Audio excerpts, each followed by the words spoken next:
With wind whipping, rain pouring, and lightning strikes overhead, our arrival in Weatherford wasn't exactly a picnic, but the unpredictable elements helped us quickly learn something. As you can see, there's a lot of bad weather coming in. There's a lot of lightning strikes. This North Texas school district says it's prepared. Lightning strikes kills more people than tornadoes do. So we're making sure that they are notified. It could impact their dismissal. This is Weatherford ISD's Security Operations Center, where the weather is taken as seriously as school surveillance. We could go live and see, is there a suspicious person? Is there someone making demands? What is the situation? After a major bond passed in 2015, Safety and Security Executive Director Bruno Diaz says the district made significant security upgrades. Every classroom is equipped with a call button. However, the biggest changes aren't the physical ones. After 15 years working in law enforcement, Diaz is one of the first to bring the threat assessment screening model to a school campus in Texas. We have a screening process with questions. Key questions have been identified by the Secret Service, by the FBI in assessing threats. And we see how they answer those questions. We're looking at social factors, we're looking at other influences, peer pressure, different things that could be going on in their lives. Specifically, any threat with the intention of causing bodily injury.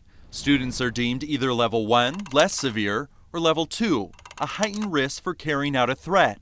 From last December through May, the district conducted threat assessments on 71 of its 8,000 students. During that interview, do you dislike this teacher? Why? And if they start to provide reasons, and in that process you ask, do you really feel about hurting? Do you understand what hurting someone truly means? Sometimes students do, which is when the red flags start going up and the screening process becomes more elaborate, requiring Diaz to fill out an 18-page assessment with questions like, how easily can this student access weapons? Is there a scheduled attack? What is their social status among peers? Do they have a mental health diagnosis? And what kind of family life do they have? And based on the information we have, we develop a management strategy.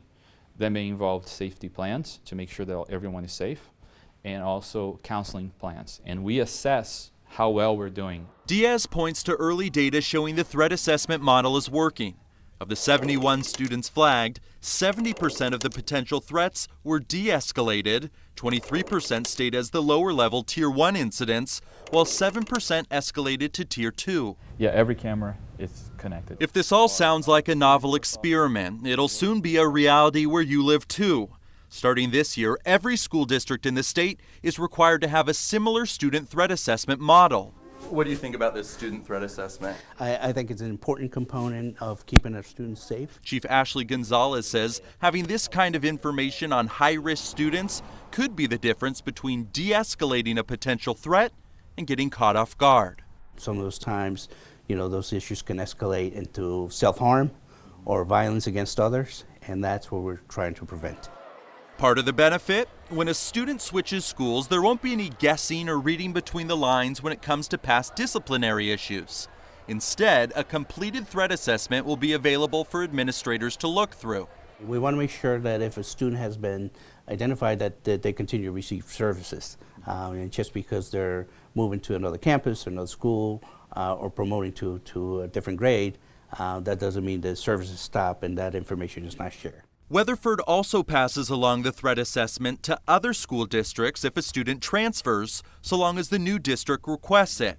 Like the threat assessment itself, Diaz hopes this type of sharing can serve as a model for how Texas schools interact with each other when it comes to safety and security.